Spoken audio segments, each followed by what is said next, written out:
మహేష్ కోసం రెడీ అవుతున్న నాగ్ అశ్విన్. ప్రస్తుతం దర్శకుడు నాగ్ అశ్విన్ ఎంత బిజీగా ఉన్నారో అందరికీ తెలుసు. ఆయనకు ఇప్పుడు పెద్ద టాస్క్ కల్కి 2 సినిమాను మొదలుపెట్టి పూర్తి చేయడం. ప్రస్తుతం ఆయన అంతా కల్కి 2898 సీక్వెల్ పనుల్లో ఉన్నారు. ఈ రెండవ పార్ట్ ఎలా ఉండబోతుందా, ప్రభాస్ పాత్ర ఎలా మలచబోతున్నారో అన్నది అందరిలో ఆసక్తి కలిగిస్తోంది. ఇది కూడా ఈ ఏడాదిలోనే సెట్స్ పైకి తీసుకెళ్లాలని ప్లాన్ చేస్తున్నారు. అయితే సినిమా పూర్తి కావడానికి 2 ఏళ్లు పైగా టైం పడే అవకాశం ఉంది. ఇంకా నాగ్ అశ్విన్ తర్వాత టార్గెట్ ఎవరు అంటే సూపర్ స్టార్ మహేష్ బాబు అనే వార్తలు వినిపిస్తున్నాయి. నాగ్ అశ్విన్ మహేష్ తో కలిసి హాలీవుడ్ స్థాయిలో ఒక పెద్ద సినిమా ప్లాన్ చేస్తున్నాడట. ఇది తెలుగు మరియు ఇంగ్లీష్ భాషల్లో కూడా ఉండే అవకాశం ఉంది. ఇప్పటికే మహేష్ బాబు SSMB 29 ద్వారా పాన్ వరల్డ్ లెవెల్కి వెళ్తున్న నేపథ్యంలో నాగ్ అశ్విన్ కూడా మహేష్తో తన ఫ్యూచర్ ప్రాజెక్ట్ ప్లాన్ చేస్తున్నాడట.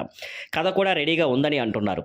కానీ ఇది ఇంకా మహేష్ దగ్గరకు చేరలేదు. తన విజన్లో మహేష్ని ఎలా చూపించాలా అన్న ఆలోచనలో ముందుకు వెళ్తున్నాడట నాగ్ అశ్విన్. ఈ ప్రాజెక్ట్ 2 సంవత్సరాల తర్వాత ప్రారంభం కానుందని టాక్. అప్పటి వరకు కల్కి 2 పూర్తి చేయడంపైనే ఫోకస్. నాగ్ అశ్విన్ మొదటి సినిమా నుంచే తన టెక్నికల్ స్కిల్, విజన్ ఎంత గొప్పదో ప్రూవ్ చేసుకున్నారు. కల్కి 2898తో అయితే ఇంకెంత స్థాయికి వెళ్లారో ప్రత్యేకంగా చెప్పాల్సిన అవసరం లేదు. ఇండస్ట్రీలో చాలామంది ఇక్కడి రాజమౌళి కూడా ఆయన టాలెంట్ని బాగా ప్రశంసించారు. ఇంకా స్పష్టత రావాల్సిన అంశాలు ఉన్న మహేష్ నాగ్ అశ్విన్ కాంబో ఫ్యాన్స్కి మాత్రం మంచి వార్తే. Thank you for watching. Please like, share and subscribe.